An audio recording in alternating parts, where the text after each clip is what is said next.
Nipah virus, এই ভাইরাসটি কী ধরনের virus এবং এটি থেকে কী ধরনের অসুবিধা হতে পারে? নামের ভেতরে আমরা দেখতে পাচ্ছি নিপা একটা অংশ, ভাইরাস একটা অংশ। তার মানে আমরা বুঝতে পারলাম এটা ভাইরাস।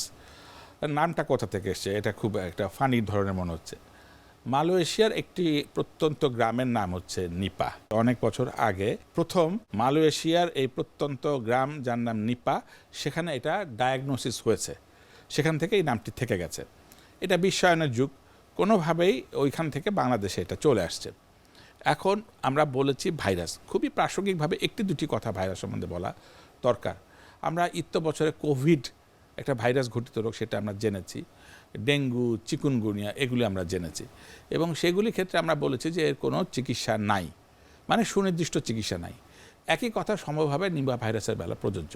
অর্থাৎ নিপা ভাইরাসকে মারতে গেলে যে কোনো একটি ঔষধ, অ্যান্টিভাইরাল ড্রাগ অদ্যবধি চিকিৎসা বিজ্ঞান তৈরি করতে পারে নাই। পাশাপাশি কোভিডের বেলা যেরকম ভ্যাকসিন তৈরি হয়েছে, ফলে আমরা যেরকম দেখেছিলাম যে ব্যাপক কোভিড ভ্যাকসিন হওয়ার পর মোটামুটি নিয়ন্ত্রণে আসা সম্ভব হয়েছিল, ঠিক সেভাবে অদ্যবধি নিপা ভাইরাসের ভ্যাকসিন আবিষ্কার করা সম্ভব হয় নাই।